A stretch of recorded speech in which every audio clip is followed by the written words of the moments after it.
Welcome back to News Insights. We're going back to Rivers to see why and how long they are able to continue to shift the trial of the case that was brought before the court, the High Court actually, against our president, against the Senate president, also against the NAS, and the Solad, the retired. Is he retired Air Commodore Naval? I don't have an idea. All right. So Ibas, let's get straight to that. Ibas was the only one represented. The Solad was only one represented in court. Farad Agogo brought a case before the court challenging the state of emergency that was declared in Rivers State. And among all the defendants, the president, the Senate president, the National Assembly, and Ibas, who was a retired former military officer, he was the only one that was represented in court, even though they ended up asking for adjournments. Does this show on seriousness or the president not paying attention to the court, to the judiciary? Or what can you make of that, Philip? You see, sometimes when we take actions, we don't ask ourselves questions before we take actions. This is a matter that involves the president and the people, as it were, of Rivers State. Of course, granted, it's yet for the court to decide whether Dagogo has a locus to go to court. But again, 11 PDP state governor had gone to Supreme Court to challenge the same action. And they also filed on the same line, suing the National Assembly, the Senate President, the Speaker, and the President and the Attorney General of the Federation. This other party, the National Assembly, has responded that they fall short of the procedure, the requirement of suing the National Assembly. These same parties that are in the Supreme Court, they are in the same party in this Federal High Court sitting in Port Harcourt.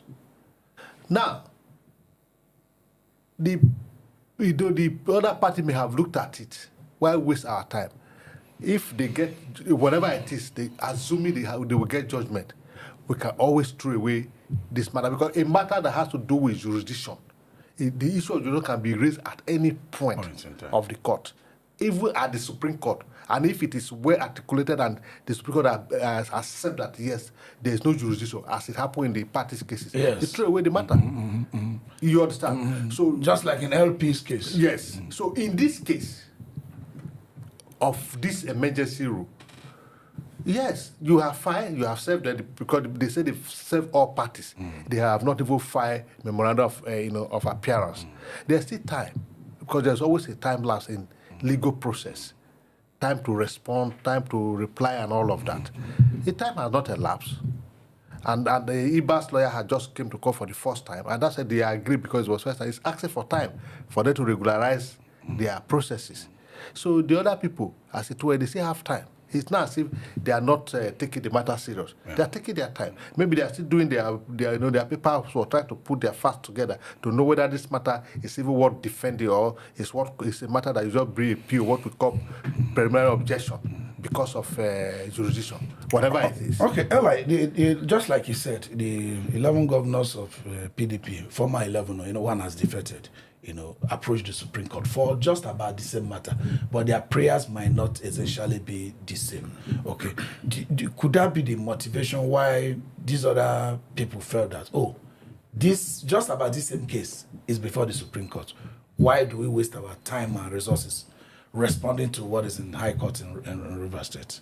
Could that be the motivation? Well, they should have their reasons, for whatever.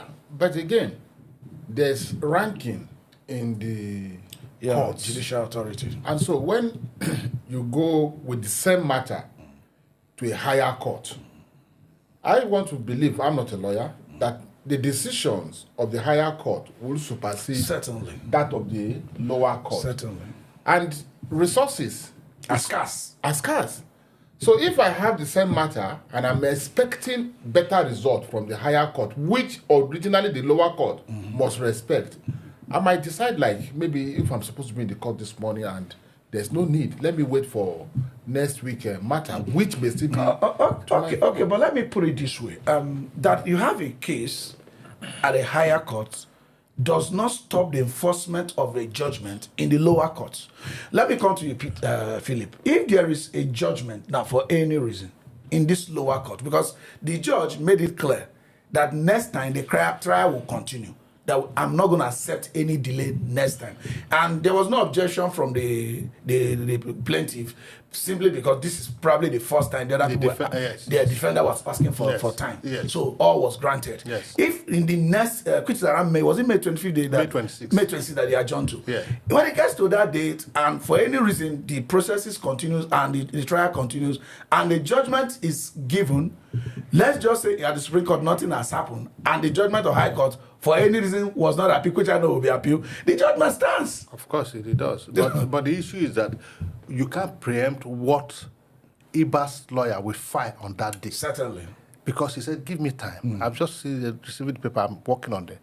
So if he come by what primary objection for jurisdiction, so but whatever it is, I understand the point you are making. Whether you have a matter at the higher court or any other court, you should defend the one before the lower court, because any judgment given, it will stand as a judgment until it is either set aside or something else. Yes. But before then, it will be the judgment of the court, and you must obey it.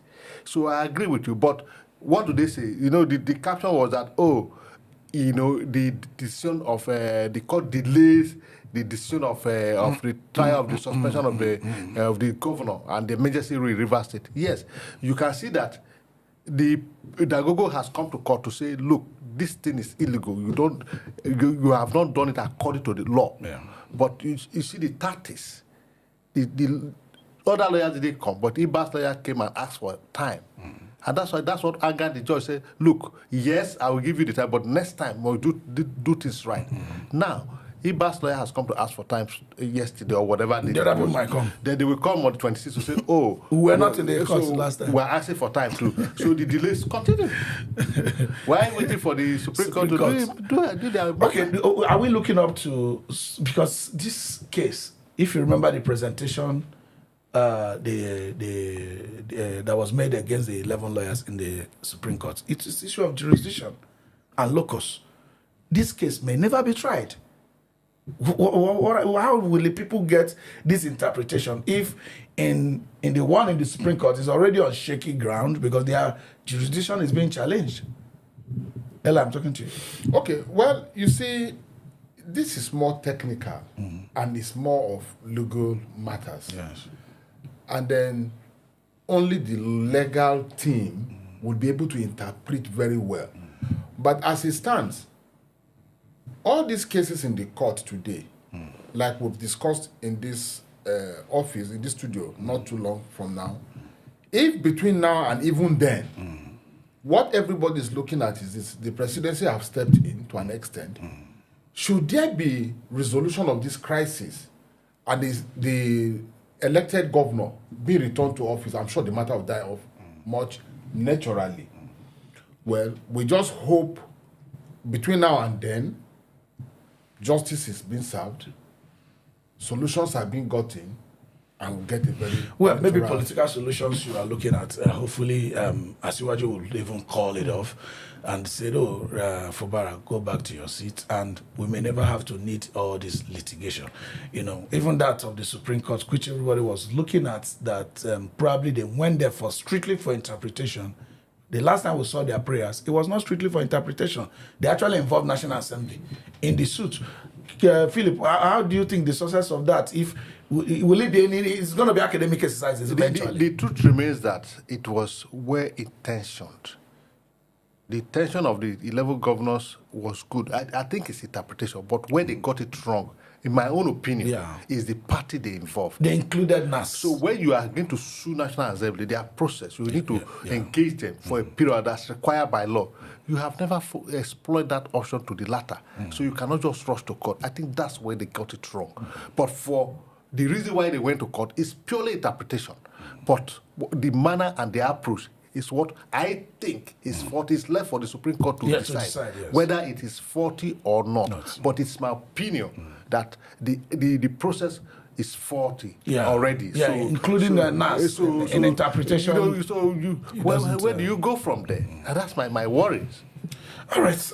Like you said, we are going to get maybe people that are very more vast in the case and see how the people, Nigerian people, will still get interpretation should Supreme Court think like Philip that the process was faulty. Because we still want to know whether the president has power to suspend a governor under any guise. Because we had thought that the only opportunity for a governor not to be a governor is by impeachment and maybe for gross misconduct. This is still News Insight. We'll be right back.